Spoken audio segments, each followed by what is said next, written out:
Wednesday morning as usual schooling routine எல்லாம் start ஆகிடுச்சு. த்ருவா குட்டியை ஸ்கூலில் ட்ராப் பண்ணிவிட்டு வரும்போது கொஞ்சம் ப்ரொவிஷன்ஸ் எல்லாம் வாங்கிட்டு வந்தேன். பால் பேக்கெட்லாம் காலி ஆகிடுச்சு. ஆயில் எல்லாமே மோஸ்ட்டாக காலி பண்ணி வச்சுட்டு தான் போனேன், வரும்போது வாங்கி வச்சுக்கலாம் அப்படின்ட்டு. ஸோ அதை எல்லாமே ரீஃபில் பண்ணி எடுத்து வச்சுட்ருக்கேன். எப்போவுமே ஒரு 4-5 ரெசிபீஸ் மட்டும்தான் எனக்கு தெரியும். ஸோ அதை வச்சு வெஜ்ஜில் ஓட்டிகிட்டு இருக்கேன். நான்வெஜ்லேயும் அதே மாதிரி ஸ்பெசிஃபிக்காக ஒரு சில ரெசிபீஸ் எல்லாம் நல்லா பண்ணுவேன் அப்படிங்கிறதுனால அதே தான் ரிப்பீட்டடாக பண்ணிகிட்டு இருப்பேன். புதுசாக ஏதாவது டிஃப்ரெண்ட்டாக ட்ரை பண்ணலாம் அப்படின்ட்டு ஒரு ஆசை இருக்கும். நம்மளும் யூடியூப் வீடியோலாம் ரெஃபரன்ஸ் பார்த்து ட்ரை பண்ணோம் அப்படின்னா ஃபஸ்ட் அட்டெம்ப்டே எனக்கு ஃபெயிலியர் தான்.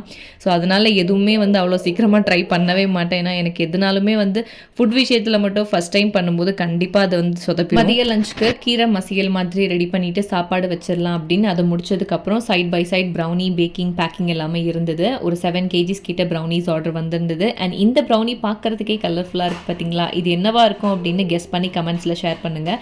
நம்மளோட பெங்களூர் பேஸ்ட் கஸ்டமர் ஒருத்தங்க ரெகுலராக பல்காக ஆர்டர் பண்ணுவாங்க. ஸோ அவங்க ஏதாவது புதுசாக லான்ச் பண்ணிங்கன்னா எனக்கு அனுப்பி வைங்க அப்படின்னு சொல்லியிருந்தாங்க. ஸோ ஃபர்ஸ்ட் நம்மளோட இந்த கலர்ஃபுல்லான ப்ரௌனியை அந்த கஸ்டமருக்கு தான். ஒரு 11:30 to 12:30 கேப்குள்ளே சமையல் வேலையை முடிஞ்ச அளவுக்கு முடிச்சாச்சு அப்படின்னா த்ருவா குட்டியை ஸ்கூல்லேருந்து கூட்டிகிட்டு வந்தாச்சுன்னா கொஞ்சம் ரிலாக்ஸ் பண்ணலாம், சாப்பிட்டுட்டு ரெஸ்ட் எடுக்கிறது, இல்லை இந்த குர்த்தீஸ் வேலைலாம் இருக்கும் அதெல்லாம் பார்க்கலாம் அப்படின்ட்டு பிளான் பண்ணி வச்சுருந்தேன்.